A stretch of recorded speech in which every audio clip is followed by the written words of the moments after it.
Mr. Larry Gadon, ang Presidential Advisor on Poverty Alleviation. Nako, bigla siyang nagpahayag na tutol siya sa impeachment case laban kay BP Ayon Sara. kasi sa ulat ay, hinimok ni Presidential Advisor for Poverty Alleviation Larry Gadon ang bagong alyansang makabayan na ipagpaliban ang plano nitong magsampa ng impeachment complaint laban kay Vice President Sara Duterte. Yung naghahanda ngayon ng impeachment complaint, yung bagong alyansang makabayan. Ito yung Makabayan Black, ito yung sina ex-Senator Trillanes, ito yung sina Akbayan Group ni na Senator Contiveros.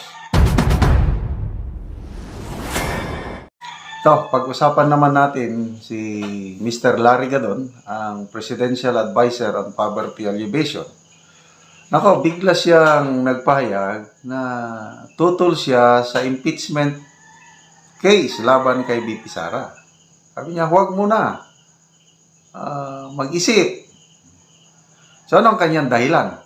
Okay, i-share ko sa inyo ang vlog ni Showbiz Chikadoro. Maganda ang kanyang presentation. So, iparinig ko na lang yung vlog na ito.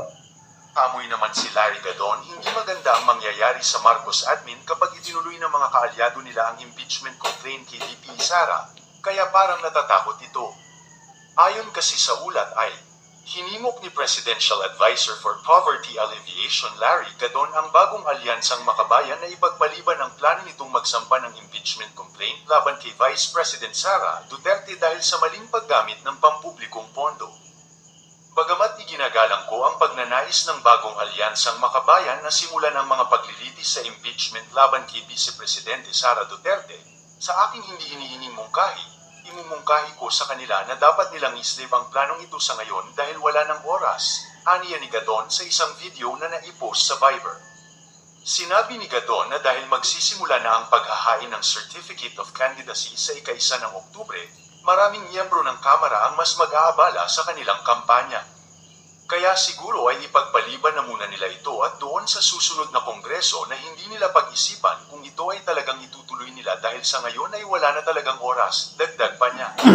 Malapit na rin magkaroon ng Christmas break and pagdating naman ng January, election fever, campaign session na, dagdag ni Gadon. Iminungkahi ni Gadon sa bayan na mangalap ng mas maraming ebidensya para palakasin ang kanilang reklamo.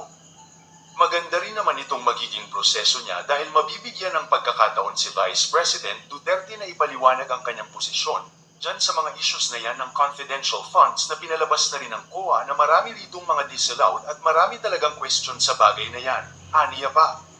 Siguro ito na ang pagkakataon para mabigyang linaw yan ni Vice President Duterte at mabigyan din siya ng due process, dagdag ni Gadon. Waiting nga Gadon, baka natatakot lang kayo sa magiging kakalabasan ng pa-impeachment ninyo.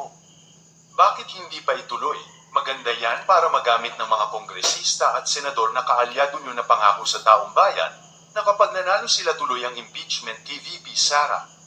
Samantala, ang isyong ito ay binigyan naman ng comment, reaction ng well-known influencer na si... So, yun. Ang dahilan kung bakit tutol si Mr. Larry Gadon parang wrong timing. Hindi pa napapanahon. Dahil, yun na nga, mag-file na ng Certificate of Candidacy ang karamihang kongresista by October. Then, may Christmas break, may January, then campaign period na. Baka makulangan ng focus itong impeachment complaint na ito. Yun ang suggestion ni, yun ang idea ni Mr. Larry Gadon. So, ang kanyang suggestion is next Congress na. So, yung naghahanda ngayon ng impeachment complaint, yung bagong alyansang makabayan. Ito yung Makabayan Black, ito yung sina ex-Senator Trillanes, ito yung sina Akbayan Group ni na Senator Contiveros. Ito na yung binanggit ni VP Sara na may iisang handler lang. Kaya lang, meron din siyang video na pantapat. So, ano sa tingin nyo? itutuloy ba ng bagong alyansang makabayan ang impeachment complaint sa Congress na ito? Or ipagpaliban na lang sa susunod na kongreso? I-comment nyo ko, no? Kung ako ang inyong tatanungin, palagay ko itutuloy nila na isasampa ngayong Kasi sabi ni ex-Senator Trillanes, nakahanda na. So mabuti para magkaalaman na kung ituloy nila, mas mabuti. Para once and for all,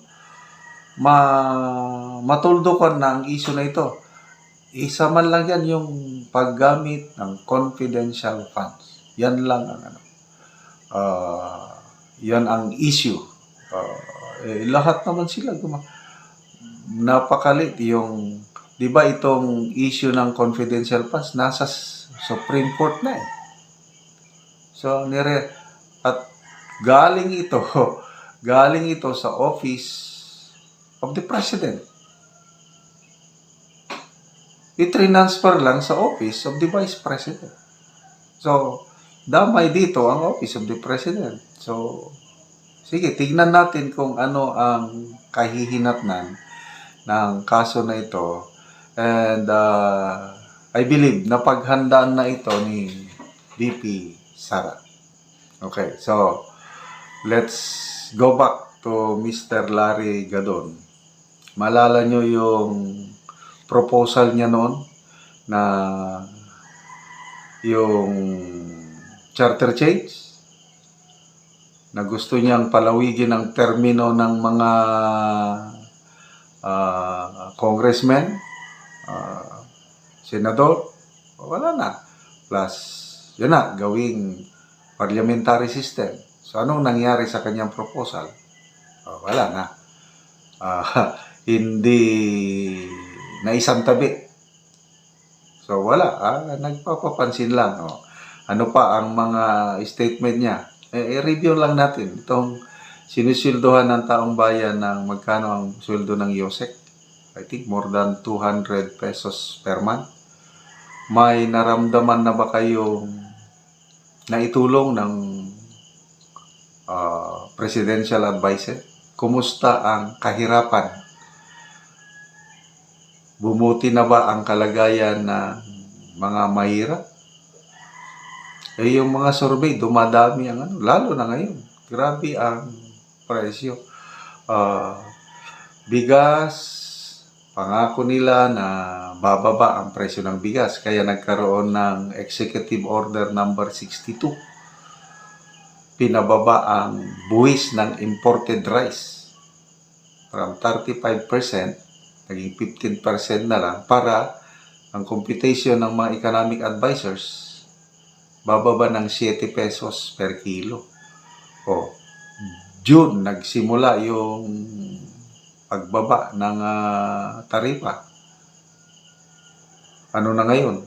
Katapusan na June, July, October, June, July, August. 4 months na. Kumusta ang presyo ng bigas sa inyo? Bumaba na ba? Wala, mataas pa rin.